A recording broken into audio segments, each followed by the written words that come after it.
नमस्कार। माँ धूमावती ज्योतिष अनुसंधान एवं सेवा संस्थान में आप सभी का मैं ज्योतिषाचार्य दीपाली तिवारी फिर से एक बार बहुत बहुत स्वागत करती हूँ।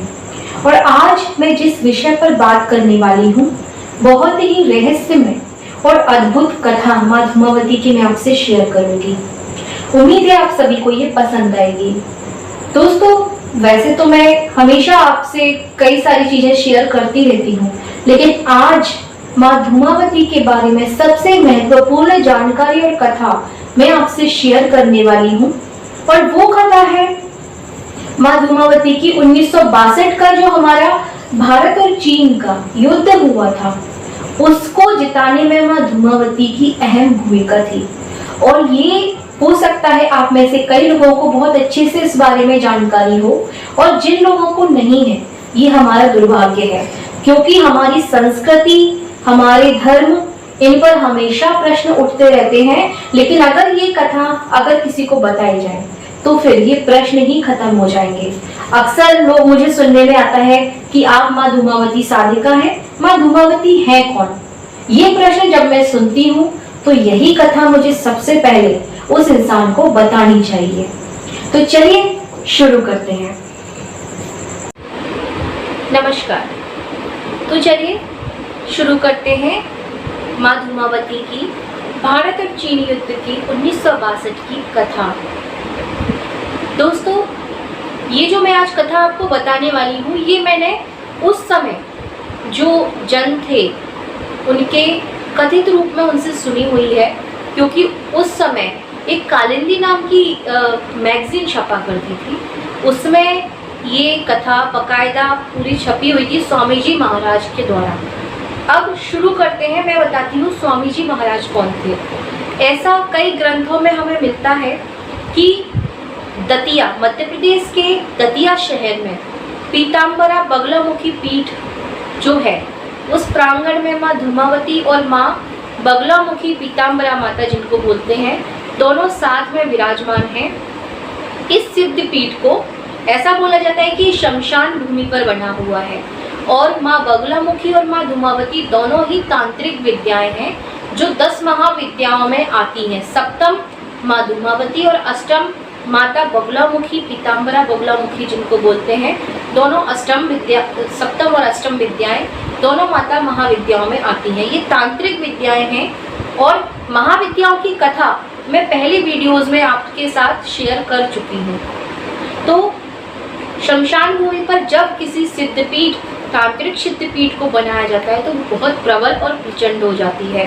1935 की इस तंत्र की जो किताबें हैं, काफ़ी सारे ग्रंथों में हमें मिलता है कि 1935 में इस सिद्धपीठ की स्थापना स्वामी जी महाराज ने की थी। स्वामी जी महाराज बचपन में ही सन्यासी बन गए थे। उनका ना ही किसी को असली नाम मालूम है, ना ही उनके माता पिता और उनके बारे में कोई अन्य जानकारी हमें बताई जा सकती है, क्योंकि किसी को भी नहीं पता वो कहाँ से आए थे और उन्होंने कैसे क्या किया और इस सिद्धपीठ की स्थापना करी। 1962 में आज़ादी के कुछ ही साल हुए थे। 1962 में चीन ने भारत पर फिर से हमला कर दिया था। उस समय हमारे देश के प्रथम प्रधानमंत्री पंडित जवाहरलाल नेहरू कार्यरत थे।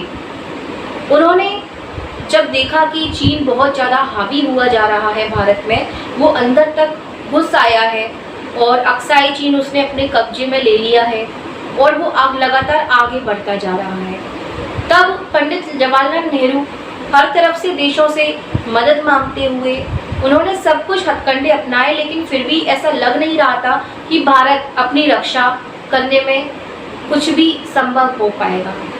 उसके बाद उन्हें किसी ने एक एडवाइस दी, एक सजेशन दिया कि पंडित जवाहरलाल नेहरू जी, आप जाकर स्वामी जी महाराज से मिलिए। बहुत ही सिद्ध विद्वान हैं और 10 महाविद्याओं के प्रबल साधक हैं, जिसमें माँ पीताम्बरा बगलामुखी और माँ धूमावती की सिद्धपीठ उन्होंने उस समय स्थापित कर ली थी और काफ़ी नामचीन माने जाते थे स्वामी जी महाराज। तब पंडित जवाहरलाल नेहरू रात्रि में 2 बजे स्वामी जी महाराज से मिलने उनकी कुटिया पर पहुंचे।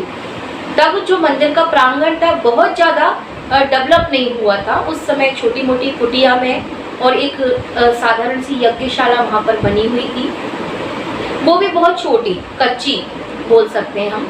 तो वहाँ पर रात्रि में 2 बजे पंडित जवाहरलाल नेहरू छुपते छुपाते स्वामी जी महाराज से मिलने काफ़ी सारी भीड़ के साथ पहुँचे।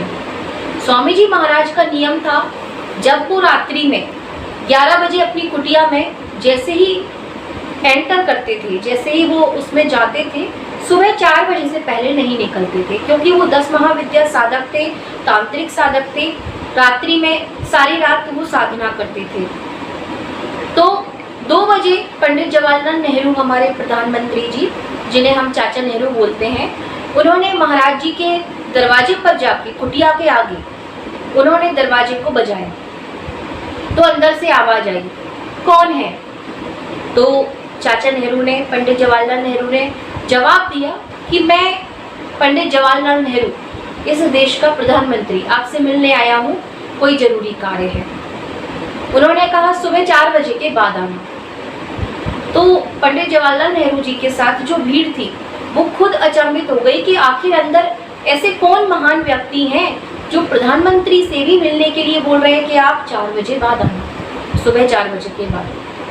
तब कुछ भीड़ को थोड़ी सी गुस्सा आई और पंडित जवाहरलाल नेहरू जी को भी गुस्सा आई कि आखिर ऐसा कौन है जो मेरा अपमान कर रहा है। उन्होंने फिर से दरवाज़ा बजाया, खटखटाया और अंदर से फिर आवाज़ आई, कौन है? तब पंडित जवाहरलाल नेहरू जी ने कहा कि मैं मोतीलाल नेहरू का सुपुत्र पंडित जवाहरलाल नेहरू, भारत देश का वर्तमान प्रधानमंत्री, मुझे बहुत जरूरी कार्य है आपसे स्वामी जी महाराज। उन्होंने कहा, बोला ना सुबह 4 बजे के बाद आना। और इसके बाद फिर से आवाज़ आना बंद हो गई। इसके बाद जो भीड़ में कुछ विद्वान और वरिष्ठ जन थे, उन्होंने अपने अनुभव के द्वारा बोला, क्योंकि स्वामी जी महाराज एक तांत्रिक साधक हैं, उनके आगे, एक साधक के आगे, एक साधु के आगे, सन्यासी के आगे, चाहे प्रधानमंत्री हैं, चाहे कोई साधारण मानव आए, और विशेषकर आप माता के सपोर्ट के लिए आए हैं, माता से अपनी रक्षा की कामना के लिए आए हैं, तो आपको अपना घमंड और झूठा नाम एक तरफ रख के आपको अपनी सच्चाई बतानी चाहिए। पंडित जवाहरलाल नेहरू भी काफ़ी ज्ञानवान इंसान थे, काफ़ी स्कॉलर उनको बोल सकते हैं, काफ़ी ज्ञानी लोगों में से माने जाते थे। तब उनको अपनी गलती समझ में आई। उन्होंने कहा, उन्होंने फिर से एक बार दरवाज़ा बजाया, अंदर से फिर आवाज़ आई, कौन है? उन्होंने बोला, मैं जवाहरलाल नेहरू माता की शरण में आया हूँ, मुझे अपने देश के बचाव के लिए आपसे समाधान चाहिए। तब स्वामी जी महाराज ने दरवाज़ा खोला और पंडित जवाहरलाल नेहरू जी से बातचीत की।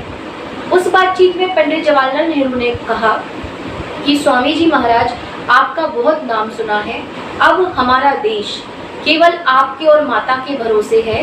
चीन बहुत अंदर तक घुस आया है, हमारा देश फिर से कहीं गुलाम ना हो जाए। तब स्वामी जी महाराज ने कहा, देखो, माता पर विश्वास रखो, हमारा देश एक आशीष प्राप्त देश है, दोबारा गुलाम नहीं होगा। आप केवल मुझे 1.25 रुपया दीजिए, मैं पूरा अनुष्ठान 1.25 रुपये में करूँगा। तब स्वामी जी महाराज ने 51 यज्ञशालाएं बनवाई, 51 अलग अलग यज्ञ कुंड बनवाए। और उस समय की यज्ञशाला बहुत छोटी थी, क्योंकि बहुत कम खर्च में उस अनुष्ठान को किया गया था। 9 दिन का माँ धूमावती जी का अनुष्ठान चला और उसमें 75 अलग अलग प्रसिद्ध तांत्रिकों को और विद्वानों को बुलाया गया उस अनुष्ठान में भाग लेने के लिए। और 9 दिन का यह अनुष्ठान था। जैसे ही इस अनुष्ठान को 6 दिन गुजरे, क्योंकि माँ धूमावती सप्तम विद्या है और उनको भूख की देवी बोला जाता है, क्योंकि उनकी कथाएं मैं पहले के वीडियोस में आपको बता चुकी हूँ। अगर नहीं देखी और सुनी हो तो आप देख सकते हैं। तो माँ धूमावती को भूख की देवी बोला जाता है। उनको केवल भोजन चाहिए होता है, उससे ज़्यादा वो कुछ और आशा नहीं रखती अपने भक्त से। बहुत आसान है, अगर उनको मना लिया तो बहुत कम उनकी इच्छाएं हैं। तो उन्होंने 6वें दिन स्वामी जी महाराज को स्वप्न दिया कि देख, अभी आहुतियाँ कम पड़ रही हैं, कुछ और विद्वानों को बुलवा और आहुतियाँ बढ़ा, आहुतियों की संख्या बढ़ा। तब स्वामी जी महाराज सुबह जागे, उन्होंने कुछ और विद्वानों को बुलवाया आहुतियां और बढ़वाई यज्ञ में। उसके बाद सातवीं सप्तम विद्या है, क्योंकि माता सप्तम रात में, क्योंकि उस समय दतिया शहर एक शहर नहीं था, बहुत छोटा सा गांव हुआ करता था, बहुत कम आबादी थी और लोग बाग काफी मिलजुल कर रहते थे। जैसे ही सप्तम दिन हुआ, रात्रि में लोमड़ियों की और सियारों की रोने की खतरनाक आवाजें पूरे गांव के चारों तरफ से आने लगी। सभी लोग डर गए कि पता नहीं क्या हो गया। वैसे भी माँ धूमावती के नाम से ही लोग काफी ज्यादा डरते हैं। वो बात अलग है कि उनके बारे में पूर्ण ज्ञान नहीं है, इसलिए, और पूर्ण नियमों को करने से डरते हैं, कहीं ना कहीं अपने ही कर्मों से डरते हैं लोग। तो जैसे ही आए उन्होंने कहा कहीं कुछ गलती तो नहीं हो गई।